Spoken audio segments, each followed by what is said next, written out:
Hello, I'm Harry Riley. Welcome to Harry's Tales. This is a collection of short stories. I enjoyed writing them and hope you enjoy them too. This one is a ghost story called The Missing Village. Although loosely based on fact, this story is fiction, and resemblance to anyone living or dead is purely coincidental. I must confess, I don't think I believe in ghosts, but I do believe we sometimes have ghostly experiences. Things happen which we cannot explain, and perhaps this little tale is one of them. A year ago, two friends of ours were on a touring holiday around the Scottish borders. They'd never been to Scotland before and were looking forward to the trip enormously. We expected to see them on their return, but they didn't phone to arrange a visit, and we hadn't had the customary postcard from them either. We were busy getting on with our own lives and thought perhaps the holiday had not been a success, and that they preferred to forget it. They would no doubt come around in their own good time. However, it was so unlike them. They were a happily married couple and very settled in their ways, and we'd expected them to come along bubbling with enthusiasm and with lots of photos to show us. Anyway, a few weeks back we got a call from their son, who had been working in the south of England, and he was as concerned as us. He'd been to the police about his missing parents, and they were making enquiries.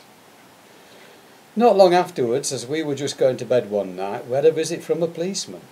The constable said he had a letter for us and apologised for the condition of the envelope, which incidentally had been opened.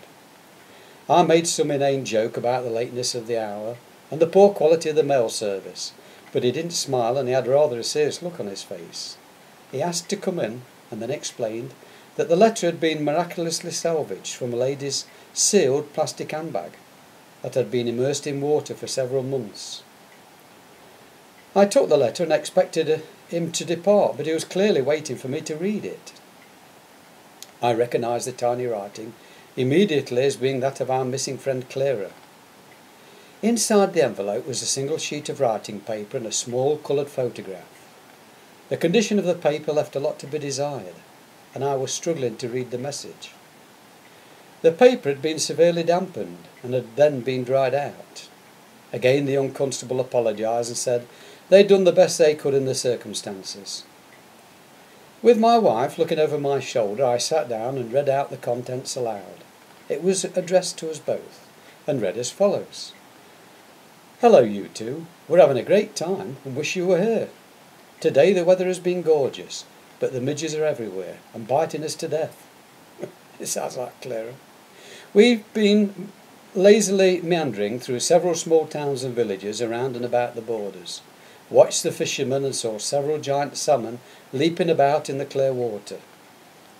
We're staying the night in, of all places, a vicarage attached to a very old Norman church. We were driving along a quiet country lane when a clergyman frantically waved us down and asked for a lift. He was very agitated, seemed in a bit of a state, and quite distracted, in fact. The reverend monks insisted he had to get back to the Church of All Hallows in the village of Blackstone, and said it was only 2 or 3 miles away. He gave us directions, and as we drove we told him we were doing bed and breakfast, touring the area. He said he could return our kindness by letting us stay the night at the vicarage, as he has more bedrooms than he needs. So, here we are. We did get some strange looks from several of the villagers, creepy lot, as we drove through. They all seemed to glower at us from under heavy brows. We suspect a good bit of inbreeding goes on here. Still, the accommodation is very nice. We've been treated to a good meal by the vicar, wonderful fellow, and we've been promised a look around the church tomorrow. See you soon. Best wishes, Marty and Clara. P.S. Hope you like the photo. It's of us and the vicar, with the church in the background, taken with our new digital camera and downloaded from our laptop and printer that we had the foresight to bring with us on the trip. We'll have a lot more photos to show you later on." "What does this mean?" I asked, already suspecting the worst. The constable shook his head sadly, studied his notebook and said an angler was fishing in a reservoir in the Scottish borders when he noticed some debris, items of clothing floating near his boat. He alerted the local police, who sent divers down. It was suspected that somebody might have accidentally drowned. The reservoir is in a deep valley and covers the site of a small village that was deliberately flooded after the Second World War, over 50 years ago. A dredger with heavy lifting gear brought up a car with the bodies of a man and woman inside. Oh dear. That was when we found your letter. Their son has been informed. A German bomber pilot heading back to the coast after bombing Glasgow during the war had jettisoned his remaining bombs over the village and had done enormous damage, killing nearly 100 inhabitants. These included women and children who were at service inside the church. Yes, he said, you've guessed it. The vicar was a Reverend Monk's and the village was called Blackstone.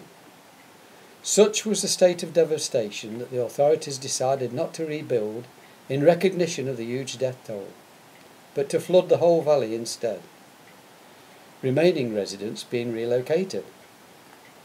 Local people give the reservoir a wide berth, as some strange happenings have been reported near there over the years. A couple of anglers have mysteriously drowned when their rowboat overturned in bright sunlight, and at least 4 divers are being lost after getting trapped in the sunken buildings. It does seem as though there's a jinx on the valley. Borders police have taken statements from motorists who had to swerve violently to avoid a man wearing a dog collar who jumped out into the road trying to flag them down. Also, several cars and their drowned inhabitants have been recovered from deep water in the reservoir over the years, leaving unexplained deaths for the police to ponder over. It seems your friends may now be added to the list.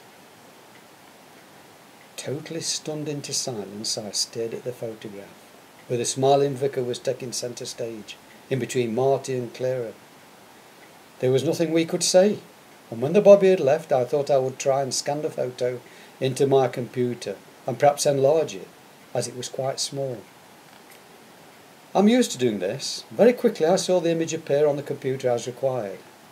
I must have repeated this process at least 4 times, but each time I had very limited success.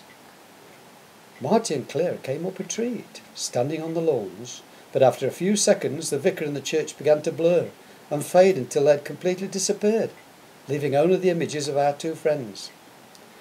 Finally I gave up and popped the original photo into a drawer.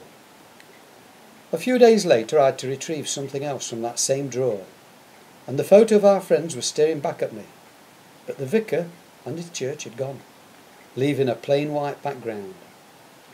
Logic tells me we'd acquired a faulty print, or possibly it was water damage, or maybe it was something else. What do you think? End.